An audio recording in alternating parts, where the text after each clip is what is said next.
Hey, good morning. Scott Luton, Greg White, and Karin Bursa with you here on Supply Chain. Now, welcome to today's live stream. Greg, Karin, how we doing? Doing great, thanks. Yeah, very well. Thank you. It is so good to see you both. Big weekend this weekend. We're talking about the whole team prior to going live about all the comings and goings this week. We're not going to offer up any post Oscar Monday morning quarterbacking. We'll leave that to the Hollywood pros. But as Greg's reaction just now, his massive eye roll, it was something yesterday.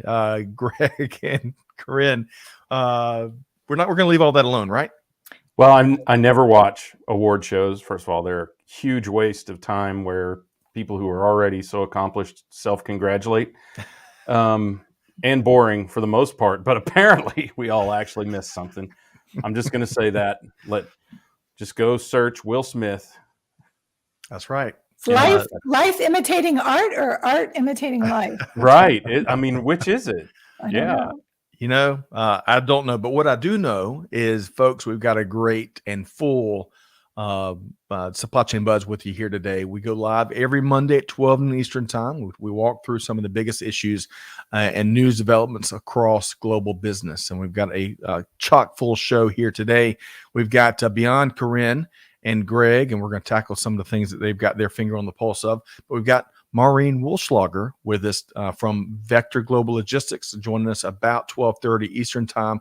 She's going to be sharing information around the Ukraine aid initiative that we have gratefully partnered with the Vector Global Logistics team on, and really the whole global supply chain ecosystem as we look into really get what's needed, bona fide needs via vetted partners to Europe. So more to come on that about 12:30. But folks, everyone that's showing up in the cheap seats, the skyboxes, we want to hear from you too. So we'd get ready to share your comments, your take, your POV as we work through over there a variety of topics over the next hour.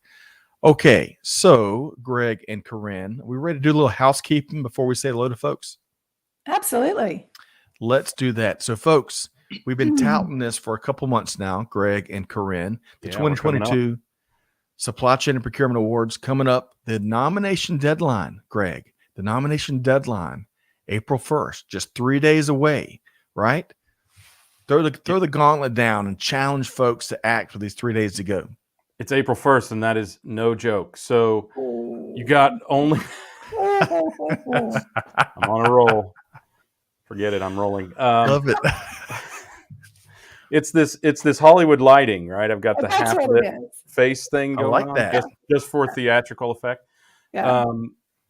But yeah, of course, nominate those companies and people who are doing amazing things in supply chain. There are all kinds of categories, including human interest and ESG goodness, and of course, strong performance in supply chain. And man, if for no other reason, let the rest of us know who is doing really, really good work and performing really well in supply chain right now. I think we could all use that good news. Absolutely. And Corinne, there's lots of it if we go looking for it, right?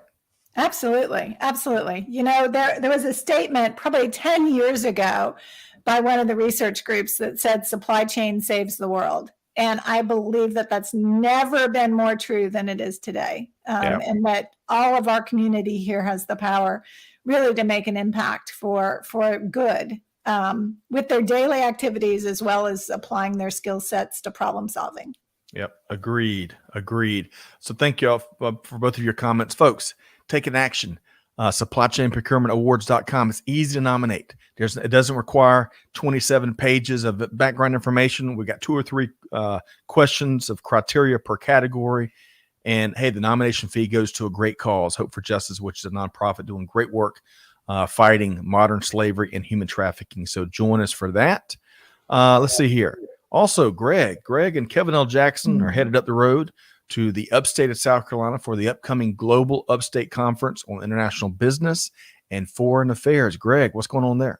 Scott, I think we ought to start with, since you're a South Carolina native, we ought to start with explain to people what the upstate versus the rest of the state thing is. That's a great question. And briefly put, The upstate refers to really mainly the Greenville, Spartanburg metropolitan area, right? There's a lot of international manufacturing and supply chain organizations up there. There's lots of educational and academia in the upstate part of South Carolina. And of course, Clemson University happens to be part officially of the upstate. So how did I do, Greg? You did very well. As a new resident of the Low Country, which is the southern and coastal part of South Carolina, I really appreciate the distinction.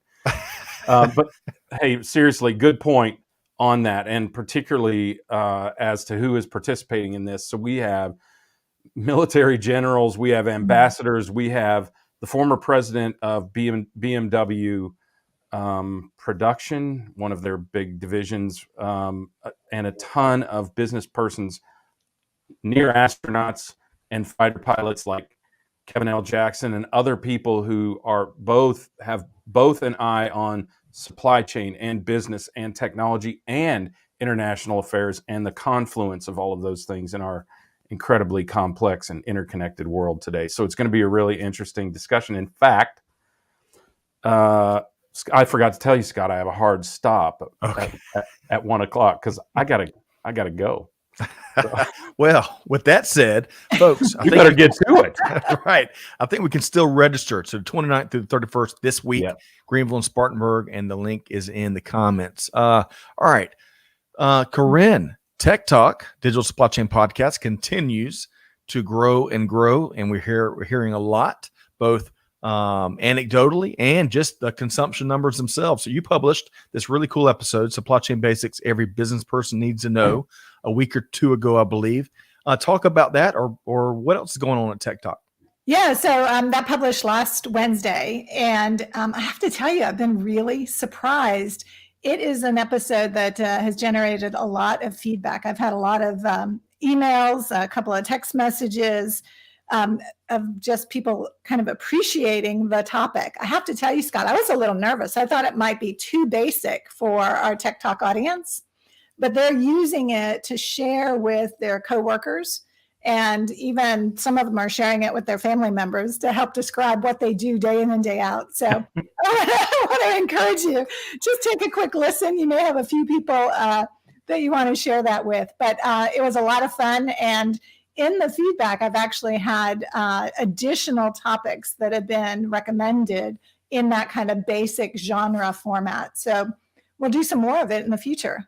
So there will be a sequel. There will be a sequel. Thank you for the movie. I have to get my lighting down like yours, though, Greg. I need that. I've got to get this fixed. This is driving me crazy. It was a neat theatrical effect for about 5 seconds, but I feel like I'm only like half here. But hey, first of all, I love the graphics of TekTok, and I think that looks fantastic. And second, Karin, spill the beans just a little bit. Just give us one basic that you're going to share with folks in this show.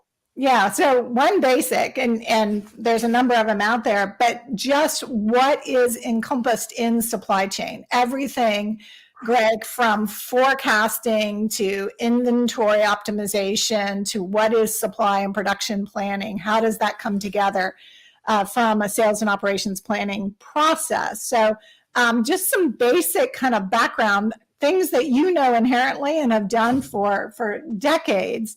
But even in a typical business role, every business person needs to understand. Yeah, agreed. And I think you're right. You can't be too basic. We often, as practitioners, take so much for granted. We forget. It's kind of like you forget how to learn a language or to help someone learn a language because you've been speaking it so long. And supply chain is a lot like that. Agreed. Yeah, good point. So y'all check that out, TekTok, wherever you get your podcast from. We're going to talk about one other episode as we get into blockchain, which I think our second or third story here today. But a lot of good stuff. A new episode drops every week on Wednesdays, Karin. Every other week. Every other Wednesday is when TekTok drops. See, I was going to demand planning because the demand for it is weekly, if not daily. But it's every other Wednesday. So y'all check that out wherever you get your podcast from. Subscribe so you don't miss a single thing. All right. One last note before we say hello to a few folks is I mentioned this leveraging logistics for Ukraine on the front end. Maureen, I almost said Monica. I don't want to get my legs broken. Maureen will be joining us here about 12:30. She is one of the leaders of this initiative, and we're having a working session today at 3 p.m. Eastern time. It's going to be a weekly working session as we facilitate resources for these vetted needs, and it's open for everybody, whether you're in logistics and supply chain, or if you just want to get more informed and maybe find a way to help. But y'all join us at 3 p.m. today. And the link for that is in the comments as well. Okay, so Greg and Karin, where are we starting here today? Let's see here. We're going to start as we get into 2 or 3 stories before Maureen joins us. I want to start with diesel prices. Ooh, okay. So the good news, there's always some. The good news is diesel gas prices have come down just a smidge in the last week or so, from $5.25 per gallon the week of March 14th, according to the Wall Street Journal, to $5.13 per gallon last week. But the bad news, that's still on average across the country, almost $2 more per gallon more than it was a year ago. And also, we're all seeing surcharges and a lot of larger companies have a little extra margin or a little extra insulation against these gas prices. And they have some options that some of the smaller players don't have. But the smaller carriers are really having to make some tough decisions and as the article here speaks to, from adjusting the business that they're willing to accept to creatively finding ways to reducing speed or idling times. But it's really challenging times. And right on time, yes, Clay, diesel prices. Diesel, of course, is our nickname for Clay Phillips here because his engine is always running. Well, we're going to have to change that at least for the time being, or we won't be able to afford him. That's right. That's right. But really quick, before we get into our next story on diesel prices and kind of the ripple effect, Greg, any key thought there? Yeah, I mean, they've been all over the place of late, and some of it is manipulation. The good and bad news is with China on lockdown, the demand for diesel and crude oil generally has gone down dramatically. So, but I mean, crude oil is 120 plus a barrel, as low as $94 a barrel. In fact, I just read an article last week that said crude oil is in a bear market because it had dropped 20% in 5 days. And now it's kind of fluctuating in a range. So we're going to see it. This is the time when a lot of opportunists take advantage of the fluctuation in prices, and prices have gone up. I have to tell you, regarding not diesel particularly, but gasoline, I saw the prices spike pretty high and come back fairly dramatically, down 15% or so. So I think a lot of it has to do with who you frequent. My suggestion is take a good look at some of the big convenience store chains who are really, really good at forward buying fuels. And I hate to name any, but there are a couple of the usual suspects that are very, very good at it. And of course, Costco. Right. I mean, the lines couldn't be any longer at Costco, so what does it hurt to mention them? They are very, very good about that. You have to be a Costco member, but join today. So, Karin, what would you add to that? Yeah. Hey, Greg, nice job working in a couple of supply chain terms there, like forward buying. Maybe that's another one we'll have to cover. Oh my gosh. Yeah, that's right. Supply chain basics. Put that on the basic list. Yeah. Yeah. So I agree with what you both said. I think we're just in this period of extreme volatility, and, combined with inflation where it is today, it's going to be challenging, especially for those smaller carriers, Scott. It really will be. Yep. Agreed. In fact, some of them are choosing to partner vehicles, is what the Wall Street Journal is reporting.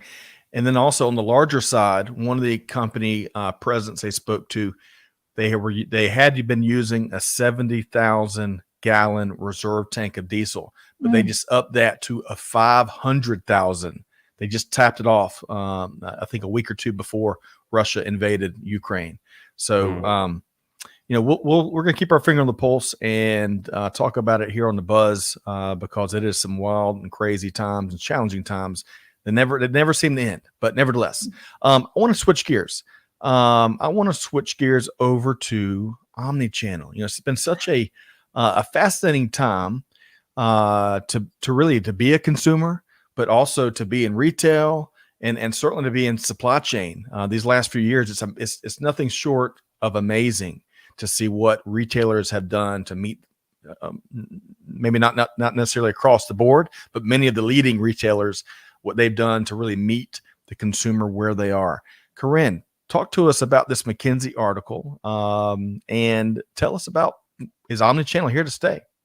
Yeah, so you've got the blockchain graphic up, but the omnichannel, what was interesting about this report from McKinsey and Company is that, and this is not retail, this is business to business.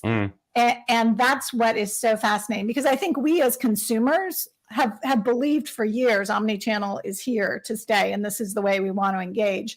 But what this research shows is it's here to stay in business to business relationships. And it is almost equally split as far as in-person, direct or in-person, remote human interaction and self-service. Yep. And that is a big shift, especially if you're willing to place an order for $500,000, or they even had some examples of $5 million orders that are being placed in this virtual growth forum. And I think that's just fascinating to me. Agreed. But there are some expectations that go along with that. So now that I've got the right graphic up there, folks, hopefully and very colorful, I think. y'all can relate on a Monday. I could be talking to something and having the completely wrong visual on there. We're all certainly human. But Karin, we've got, speaking of those things, I think I've got the graphic for, some of what these top expectations are. So speak to this a little bit.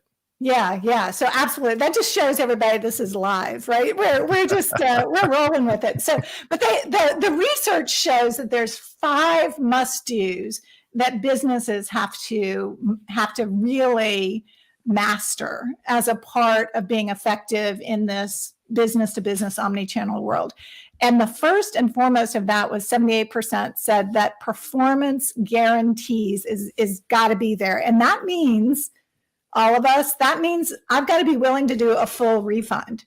And then 74% is product availability as shown online. Now, Greg, you know how hard that is, right? Because those inventory levels at distribution centers, calculating lead times, available to promise, et cetera.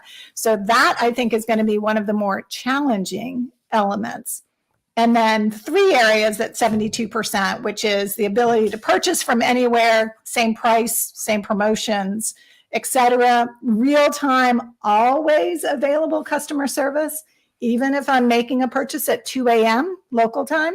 Wow. And then 72% also consistent experience across channels. And I think that's one thing that even as consumers, we've been pushing those retailers to do as well. Yep. Excellent point. Greg, I'm going to come to you. And then in a minute, I'm going to bring in some comments from the skyboxes. Greg, what are you hearing? What are you seeing? Well, I think it's about time that, the companies that, if you think about it, who has had technology longer than most consumers? Companies. And that it's time for them to update and enable technology that allows them to do the things that consumer facing entities are doing. I'm surprised, frankly, that it's taken this long. Well, Karin, at the same time, surprised, maybe frustrated more than surprised, but not surprised as well, because we've seen so many companies, so many practitioners cling to the ways of the past because it's uncomfortable, it's disruptive, and it's change, and people hate change, right? So, but I think it's time, and it's good to see that the expectations are out there, and that they're clear, and that they're so aligned with what consumers are expecting. It makes the model a lot easier to apply. Excellent. Let me get to so Greg and Karin, I appreciate both of your perspectives here. Yeah, it just dawned on me. And this is just, it must be the end of the month. Maybe I'm losing my mind. We didn't say hello to anybody. So we're gonna take a moment. We're gonna say hello to some folks, but we're also gonna get some comments based on this omni-channel discussion. So bear with me as we play catch up a bit. We got to top off the tank and full speed ahead. Peter Bollet, all night and all day, is with us here today. What an Oscars! The slap heard around the world. Peter, we weren't mentioning that. We weren't going to mention that, but I hope you're doing well. And yeah, we all agree with you, I think. Mohib is with us. And hello, Karin Bursa, after a long time, he says. That's true. I mean, we need to acknowledge that. It's great to. I was thinking about that while we were in the green room. It is great to have you back on the buzz. Agreed. Thank you. And Professor, it's good to see you too, or at least see your picture shining here. Yeah. Cigar is tuned in from India via LinkedIn. Great to see you here. It looks like he's a fellow practitioner, supply chain manager. Looking forward to your perspective. As we mentioned, the Diesel is here with us. Clay Phillips, Upstate Kakalaki, as we were talking about what the Upstate is. Divine is back with us. Divine Sports and Mentorship. I think they're out of Texas, I believe. Great to see you here. Jason T. Hopkins, Greg, he's back. Now he's a Corinne. I don't want to break your heart here, but he is a Bama fan that hails from DC, but he's doing some really cool things in supply chain space. So at least we can be kindred spirits there, right? Absolutely. Absolutely. As long as it's not football season, we're good. Right. Yeah. Now, it's just, I tell you, it's been a challenging day. I think on the front end, I mentioned that the working session focused on Ukraine, hosted by our friends at Vector Global Logistics, was today. No, it's Wednesday at 3 p.m. Wednesday at 3 p.m. We talked about.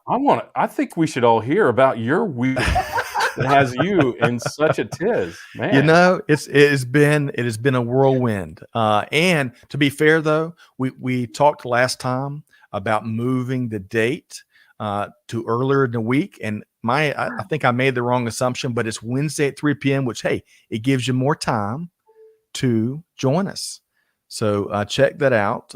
Justin Wilson tuned in from Buffalo, New York. Corinne and Greg, have y'all ever been to Buffalo, New York, and actually had wings at the Anchor Bar? I have not been to the Anchor Bar, but I have been to Buffalo. Okay. Yeah. And Greg, you've had the infamous wings at the Anchor Bar? I have, and yeah, they were the first. Right.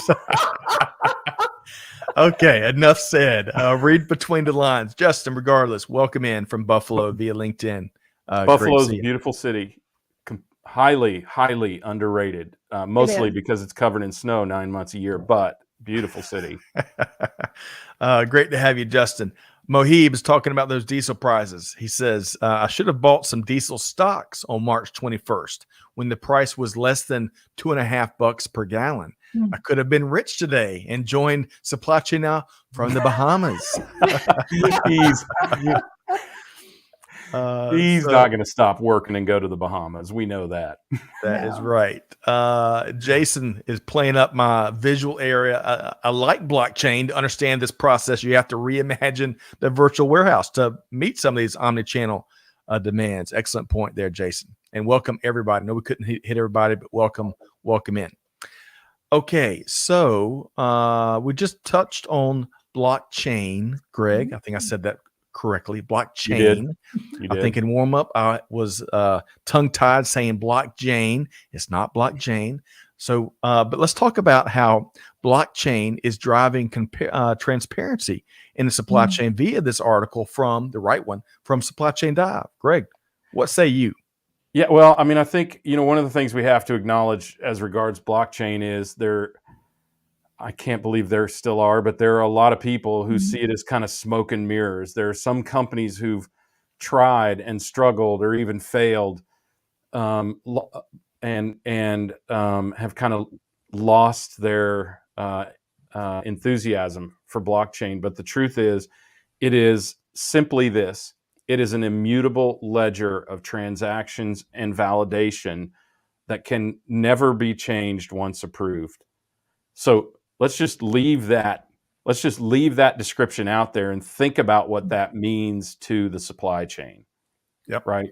There are, of course, ways to usurp it. Of course, in supply chain, Mhm. we've been usurping chain of custody, stuff falling off the back of trucks, and Cigarettes. transactions for centuries, literally for centuries. But there are also additional technologies. I don't want to complicate things by getting into those that can create the verifiability of blockchain and the fact that what blockchain can do is identify you, it can identify me, it can identify our interactions with one another, it can identify the products and verify their authenticity, their sourcing, right? The componentry that goes into it, even the identity of those who contribute to it, be they good or bad actors, creates this incredible transparency in supply chain that is an absolute necessity these days. What's the number one question in supply chain today? Scott Luton, you in the front.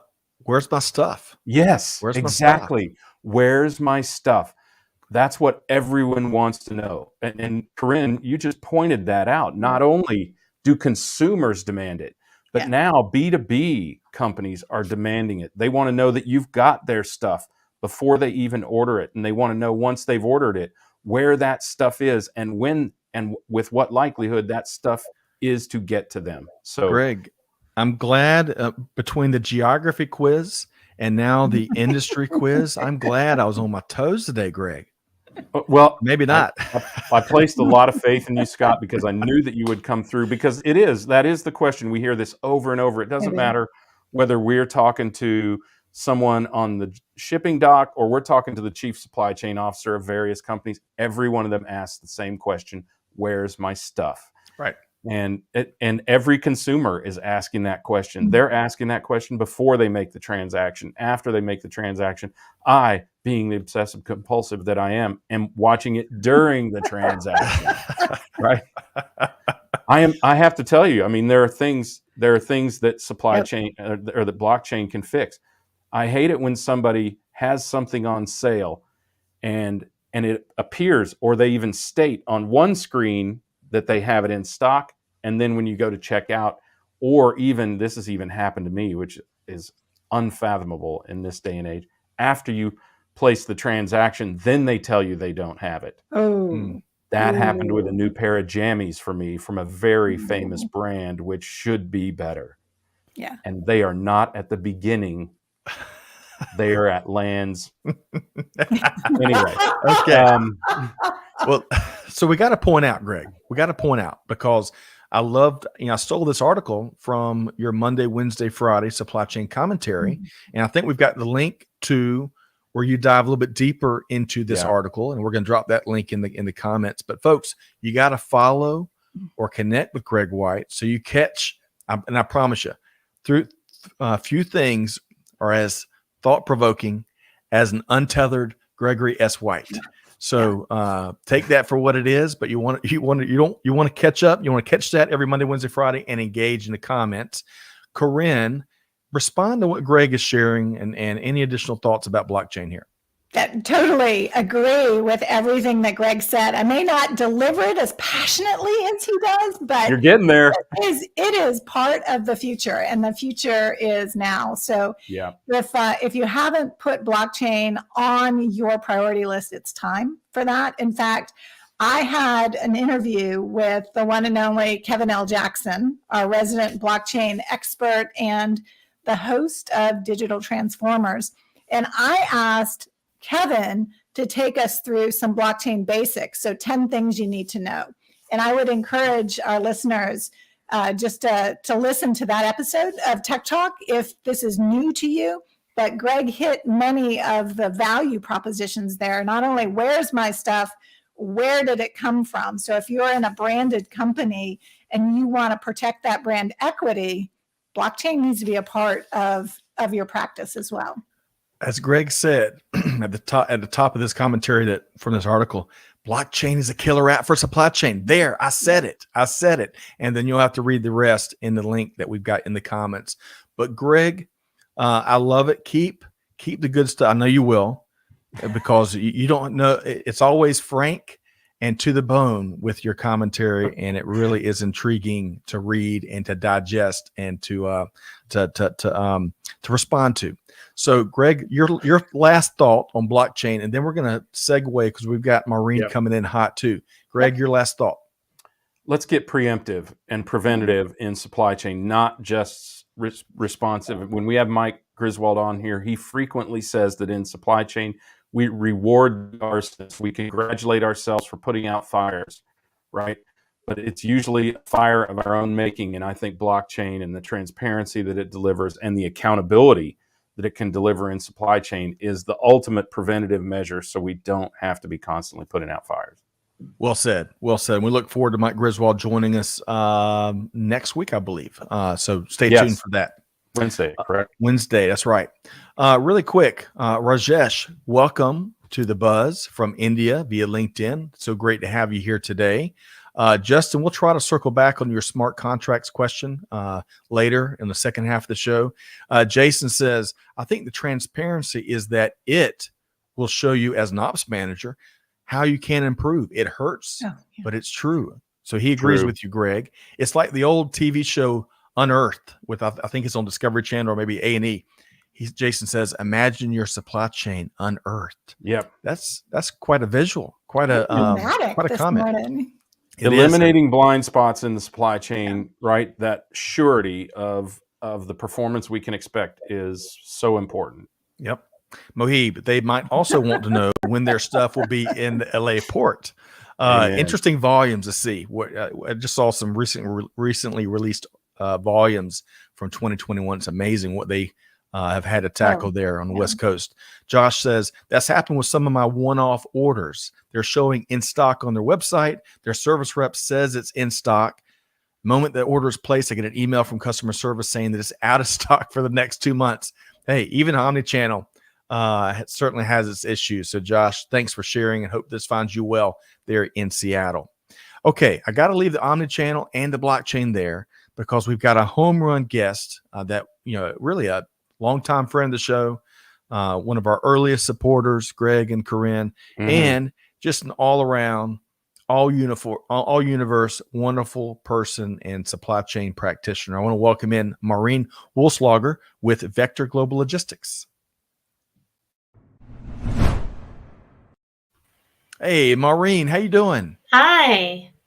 It is so good to see you. Thank you. When we got our first in-person studio, we were knocking out shows as you were making supply chain happen in the same facility for stretches there. And we will never forget those days and certainly a lot of the good things that you and the Vector team are up to. But hey, to level set and set the table, I got to share this from T Squared, who holds down the fort for us on YouTube. This is good nourishment here. Yes, the first 30 minutes was, but just wait. Get better. It's about to get a lot better. So with that said, Maureen, I want to start with, we talked about the working session, the weekly working session that launched last week. And we corrected that. It's Wednesdays at 3 p.m. and the link is in the comments. But let's talk about your why and the Vector's team's why, if I got all those possessives right, for it's leading. Monday, don't worry. I've shown that We've to be proved the case. that. But talk about your why. What's your why for leading this, and what's Vector's why for making it happen? All right, thanks. I'm honored to be on the show now that you guys are big and famous, not working from the old office. So thanks for including me in your call today. The dining table in the office, I know. And you could hear everybody in the background, phones buzzing, stuff like that. So Loved it. It's come a long way. It's just exciting. Thanks for having me, and let me talk a little bit about Vector. Our why and why we're doing this, why I'm helping kind of lead this internally is that if you think about, we're a logistics company and we work with people all over the world, right? And, part of our mission statement is logistics with purpose. Some of you more frequent visitors to Supply Chain Now have, heard about us, worked with Greg and Scott and their team.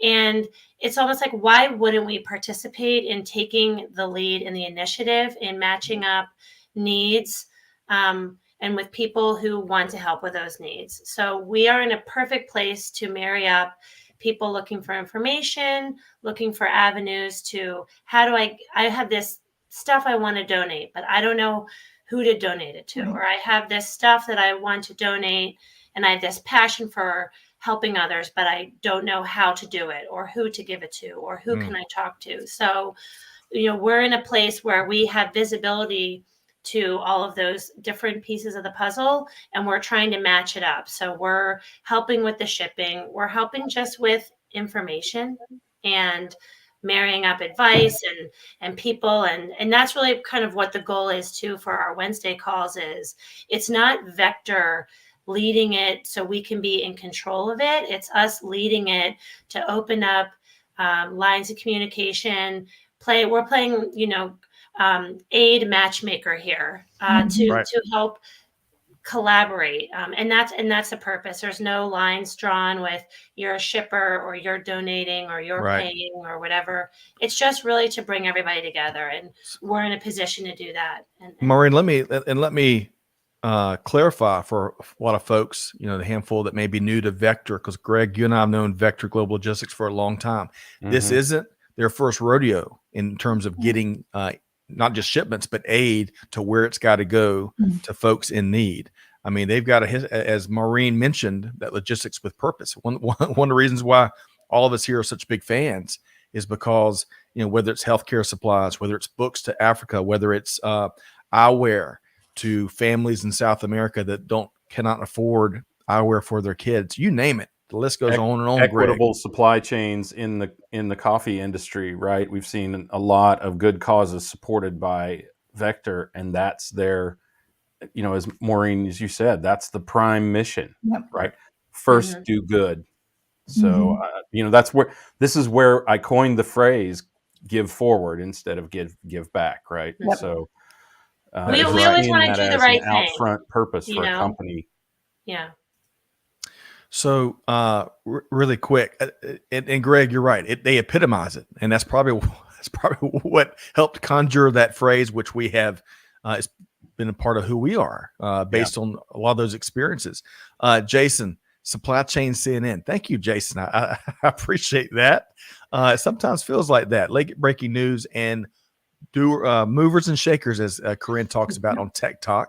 Peter Bollet. Hey, thanks for your feedback. That means a ton. Peter's been in the procurement space for almost 30 years with Air Canada. I think I got that right.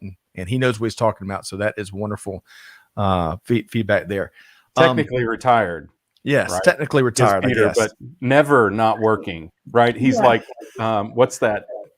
Oh, my God. I can't remember. All night and all day. Commercial. Peter Bollet. That's his never not working. Got his nickname. That's right. All right, so Maureen, back to let's talk a little more. Well, hold on a sec, Karin. You're with what you have done throughout your career. I know you're on the board for a local nonprofit that's doing some great things in Atlanta. You're not new to these types of efforts. What's your reaction to what Maureen had shared there? I'm back to that statement: supply chain saves the world, and I love that this is a huge part of the Vector Global Logistics why, right? This is what they are preparing their business to do and make these connections. And there is an incredible humanitarian crisis. We've got 6.3 million people who have been displaced based off of this invasion into Ukraine. And I love the fact that they're using their business skills and networks to make these connections, to get product and resources to help these people. I mean, it is a humanitarian effort. So thank you so much, Maureen, to you and the Vector team for taking this on. And you're not alone, right? The goal here is to invite our community to participate in the effort. That's right. Yeah, for sure. I mean, and you think about it, there's enormous organizations already involved. I mean, the government's involved, and then we have like the American Red Cross and these other large conglomerates that already have the resources and logistics set up to be immediately on the ground. But we don't want those who still want to help and are smaller to be excluded from that process, because every little bit helps. And so we have some customers who have 1 or 2 or 3 pallets of product that would be useful in Ukraine or the surrounding countries as humanitarian aid, but they don't have the leverage to buy a full container or work, airship it. They just say, we want to do our part and contribute. And we're like, okay, well, we're going to work with you and you and you, and we're going to combine it and we're going to help get it there and we're going to figure it out. We don't want anyone to be excluded because there's no limit to what you can do when you want to help others. And that's why we're trying to just collaborate and open the lines of communication and introduce and actually move things for them. Agreed. As Jenny Froome likes to say, one of her favorite acronyms, team, together, everyone achieves more. If I've heard Jenny say that once, I've heard it 1,000 times. We love Jenny Froome.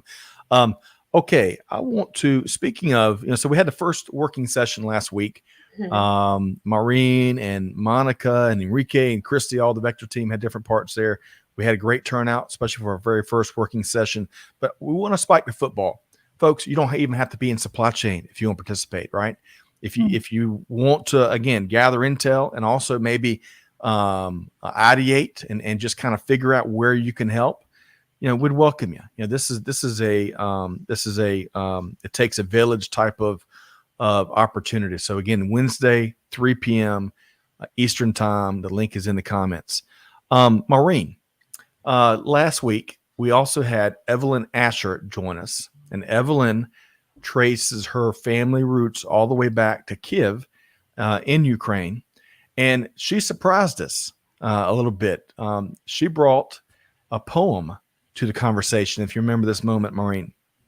And, I'm not going to do it justice, but she, as we started to close, she shared that with the online Zoom family. And it really, I don't know about you, Maureen, I'd love to get your reaction, but for me, it personalized the why. It really brought it home to someone that we've interacted with 1,000 times on LinkedIn, never met in person, but it really was a powerful moment on the tail end of that working session. Your thoughts, Maureen?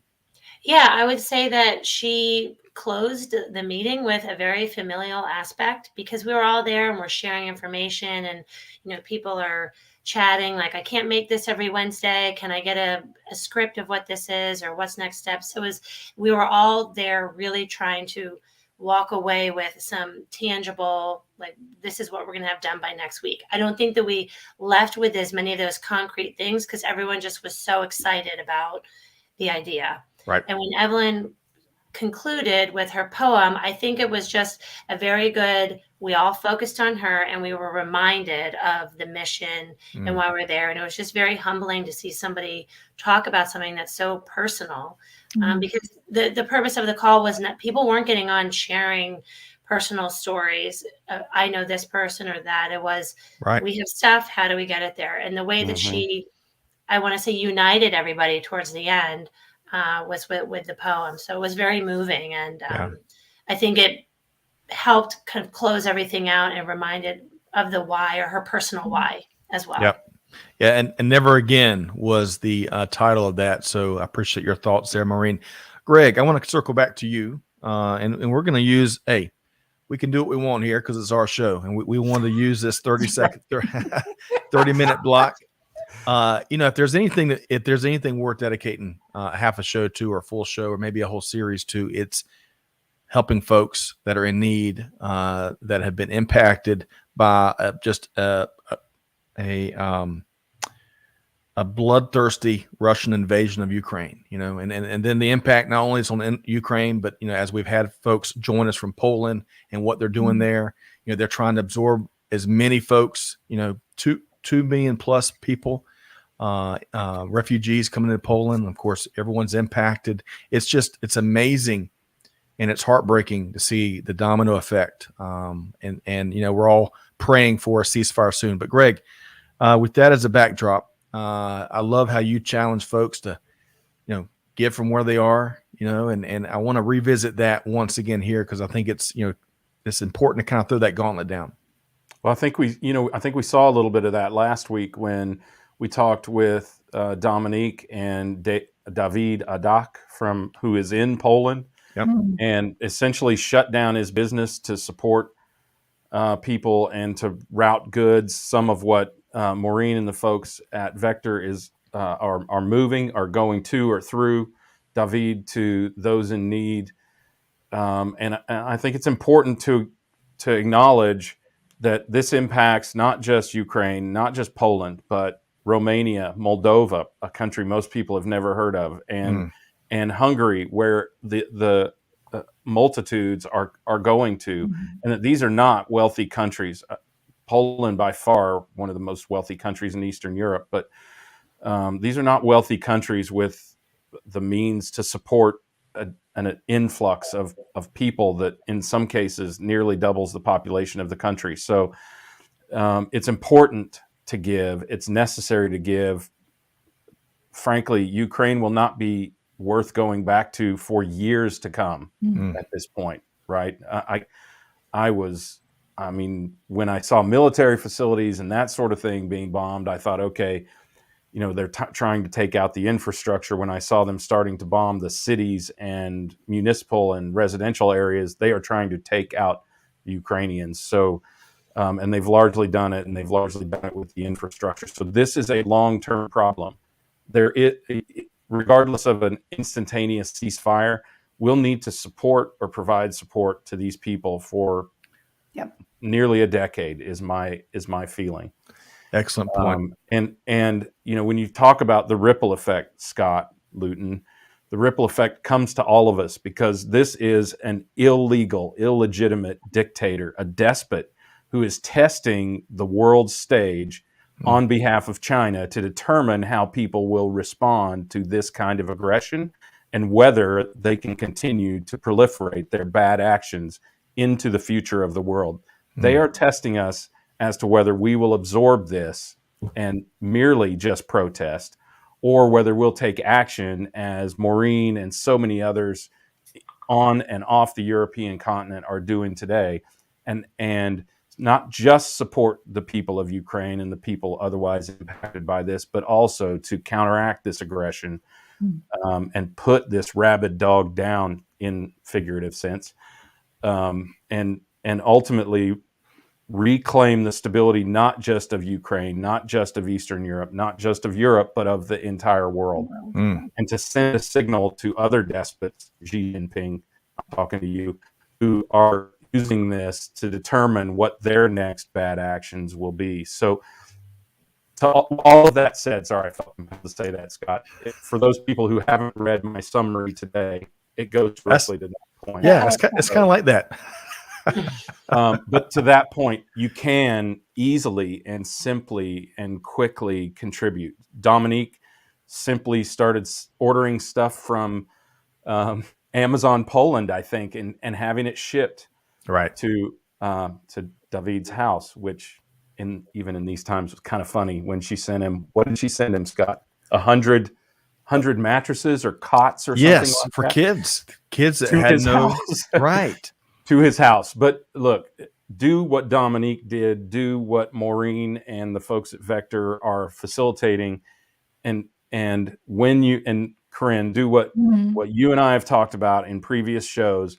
If you want to give small, give simple, and give now. Well said. Really quick, Damien is tuned in from Poland via LinkedIn. So the beautiful people of Poland have stepped up and are continuing to step up. So, Damien, our heart goes out to you and your fellow citizens there. It's amazing what y'all have been doing. And let's see here. Jose Montoya is tuned in from Atlanta, as I bet he's at Modex this week. Oh, I bet he is at Modex. Yeah. Coast to coast. Yeah, it's so weird not to hear him say SoCal, right? Right. And I got to correct myself once again, the 17th time today. So Peter Bollet did retire. I don't want to put any fake news out there on Peter Bollet's behalf.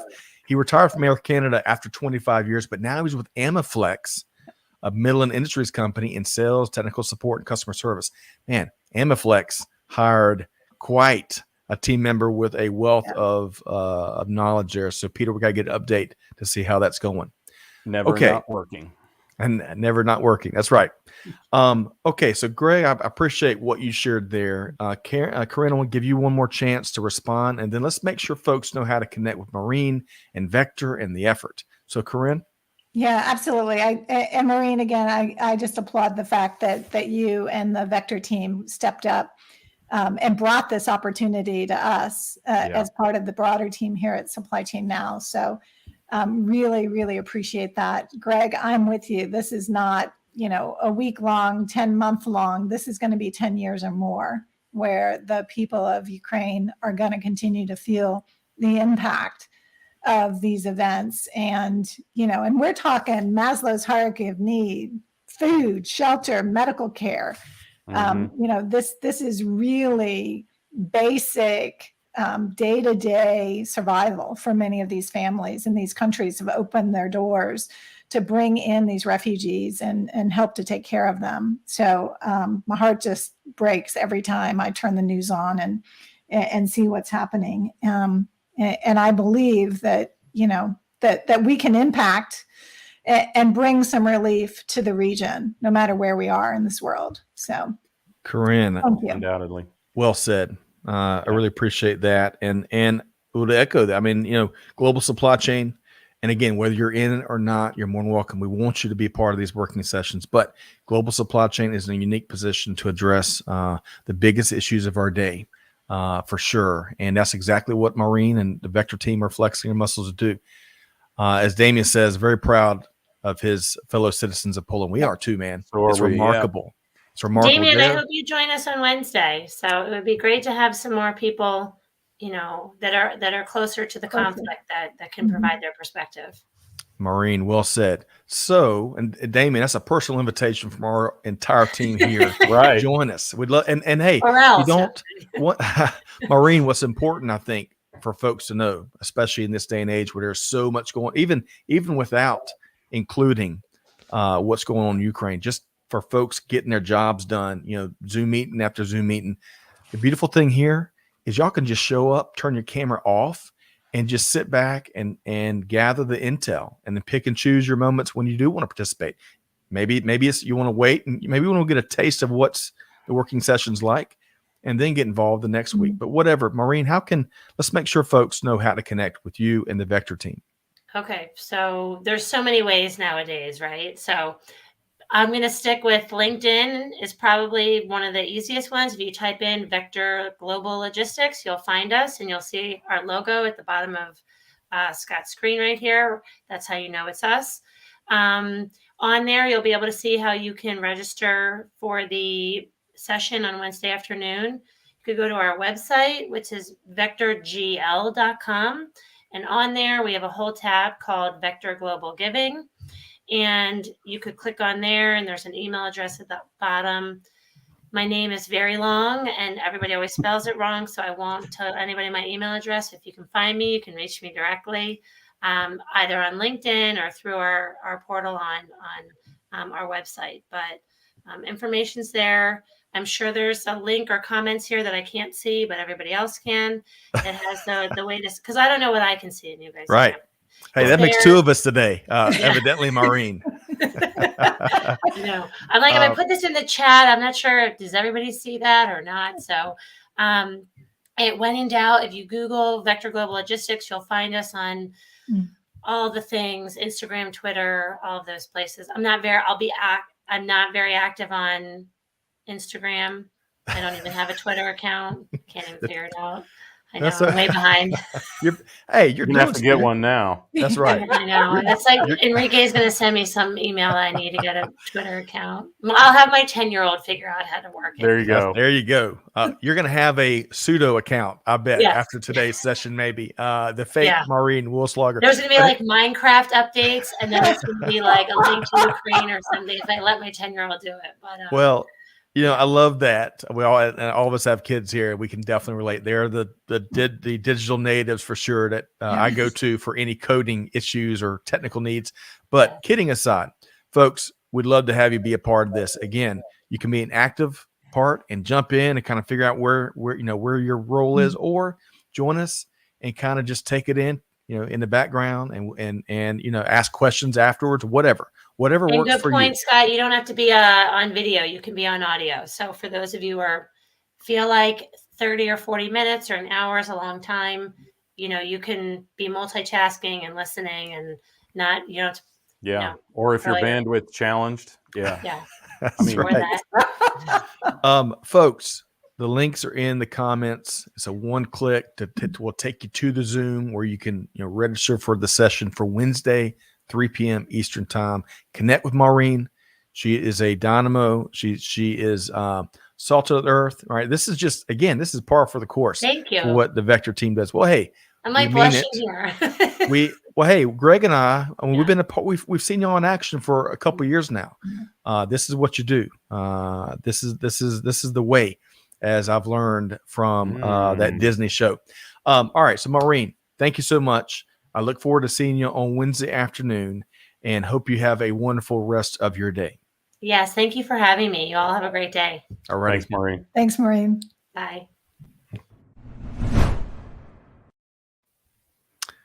Okay, so if that doesn't give you some purpose to add to what you're going to tackle this week, I don't know what does. Speaking of Greg and Karin, so yes, I think my weekend activities where I went up to Akron, Ohio, we knocked out a couple shows with the one and only Billy Taylor on Saturday. I think it set my brain behind today. But on a related note, one of my favorite parts about my interview with Billy of Coach Drew Joyce, who has won 7 state titles at St. Vincent St. Mary High School in Akron, part of the same high school LeBron James went to.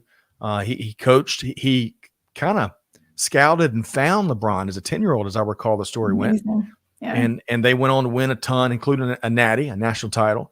But the most humble, approachable, friendly, give the shirt off of you, and brilliant individual I've been around for in quite some time. But what I love, Greg and Karin, talk about purpose and passion, and that epiphany that we all have at some point. After he spent 25 or so years with ConAgra, and I'll say it kind of an unfulfilling to him journey, he pulled into his driveway after a long day of work, and he just sat there for a minute, and he said, "What have I really done today that matters?" And that personal moment, combined with some outstanding coaching by his wife and other folks that loved him, is what propelled him to chase his passion and impact plenty of lives after more than 2 decades coaching basketball. I would apply that same moment to where we all are today with what we just heard from Maureen, right? There's 1,000 things that when we depart this live stream that Greg's going to do, that Karin's going to do, that all of our wonderful listeners are going to do. But if you just call time out and spend 5 minutes to register for that meeting, or 10 minutes to find a vetted Ukrainian relief agency and give, to Greg's point, even give a little bit, give whatever you can. But those are the moments that have purpose, have meaning, and have impact. And that's what it's all about. Greg, I'd love for your thoughts, and I'm coming to you next, Karin. Yeah, I mean, I think even if all you do is just give to Red Cross or Salvation Army or something like that, that helps. Those are 2 of the best, most efficient aid agencies in the entire world. So if it's as simple as that, do it. If you can commit time is much more valuable than money. If you can, absolutely do. But if you can't, give. Scott, you say this so well, so often. It's give from what you have, right? If $100 is what you can give it. If $1 is what you can give it. It's not only helpful, every dollar does count, because $1 will buy a remarkable amount of goods and medical equipment in Eastern Europe. But it's rewarding to you personally as well. And we all have to contribute to this, because we all are, if not the future victims of this kind of aggression if we don't help to curtail it. Excellent point there, Greg. And by the way, big thanks to Peter Boley. He's in the comments. He's answering some questions, providing some resources. Yeah. Peter, we love you and appreciate what you do and all your feedback here. I do want to, going back, some folks are asking for the link the Wednesday sessions right here. It's in the comments, and that comment is on all 5 social channels. You click on that bit.ly link, it'll take you to the landing page where you can sign up in 2 seconds for the meeting. And and Karin, I'm coming to you next, but to piggyback on what Greg said, if you don't have, if money's not your thing, hey, we'll take some time and elbow grease. We'd love to have you share the meeting opportunity with your network, so we can grow the pool of folks that can show up, and you're going to leave that meeting, if nothing else, more aware of the needs and what's going on there. So, Karin, your thoughts? Yeah, I love what you just said, because I think if you can at least amplify that into your network and get that message out, each and every one of you know other people who have the same desire to help as well. And they may have a warehouse full of goods that need to move, or they may have other financial resources that are available to them. But it is that network power. And I would love to see the world come together to really help this region today that needs it so much, and could very well just be the start of other terrible things to come. Well said, Karin and Greg. Really appreciate y'all's kindred spirits here today. All right, Mohib.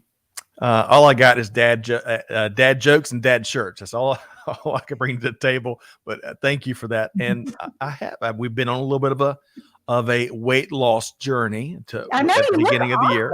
You look fantastic, Scott. You're too kind. I appreciate that. But hey, we feel better. And when you feel better, you can do more and you can take more action along these lines that we're all talking about. But I appreciate that. And cool dad shirts. Is there anything else? Oh, well, wait a sec. Greg White doesn't own any dad shirts. They're all like, cool, just like he is, right? I Greg?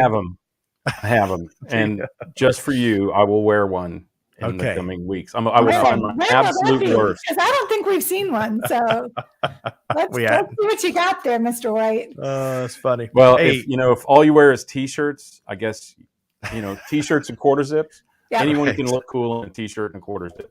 There, fashion secret revealed. Scott, I do have a question for you. Yeah, sure. When are you going to publish part of that interview you did? It sounds amazing. Yeah, it was. Thank you. So Billy Taylor, we're launching a new podcast series here called The Winning Link.